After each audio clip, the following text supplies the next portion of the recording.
Welcome to the Louie File. I'm going to pick up where we left off last time. We went through Romans 1 through 4 in the previous video. I would encourage you to watch that if you haven't seen it. Today we're going to look in Romans 5. We're going to start in 5, and we discover in Romans 5 where the Apostle Paul takes us back to how our problem really originated. And he tells us that in Romans 5, verse 12, it says, "Therefore, just as through one man sin entered into the world, and death through sin, and so death spread to all men because all sinned." So Adam found himself on the outs with God when he rebelled, when he willfully ate of the forbidden tree.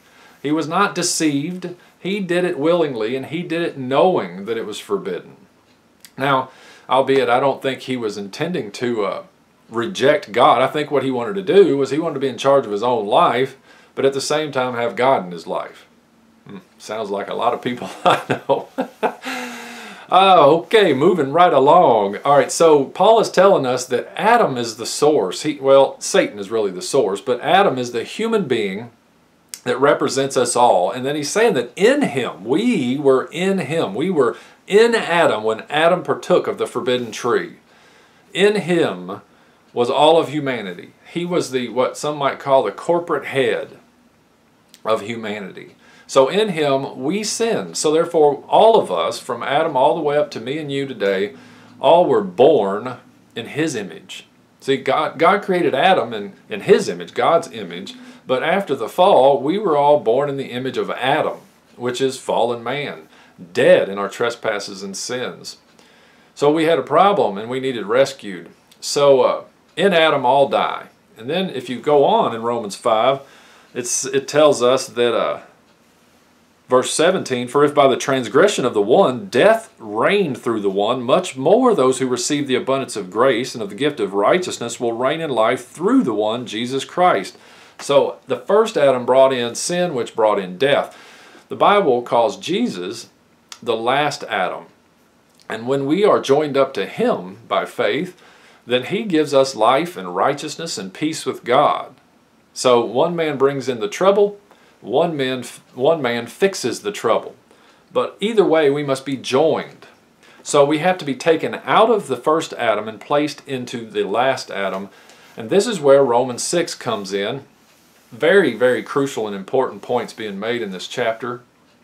The Apostle Paul tells us that those of us that have been baptized into Christ have been baptized into his death, and that if we've been joined with him in his death, we are also joined with him when he was buried, and if we were buried with him, then we were also raised with him. And that's how we walk in newness of life. And our old man, the old union, us with Adam joined to Satan, has been broken. That's what I'm talking about, broken through the cross. The cross is the way that God transfers us out of the first fallen Adam and places us into Christ, kills us. The Apostle Paul said, "I am crucified with Christ."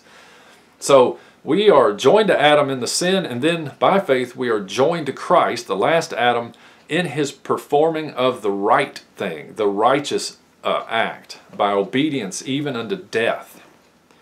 Wow. So we are raised up in Christ to walk in newness of life, and we are told to count or reckon ourselves dead to sin but alive to God. And we're told to stop presenting our members as instruments or weapons of unrighteousness, but rather present ourselves to God. So we are no longer a slave to sin, but now we are a slave to righteousness. Did you catch that? See, we're always joined to another. We're always under another. We were under Satan in Adam, slave to sin. And now we're under Christ, under God, in the new man, the last Adam, Christ. We were serving sin, now we're serving righteousness. And that is some really good news. So we learn now to walk after the Spirit and walk by faith in Christ instead of just meandering around in selfishness and in blindness of sin that was inherited by Adam. So I hope you stick around. We're going to move on in Romans into Romans 7 with the next video. It's just good stuff, folks. Stick around and watch the next video with me. Thanks a lot.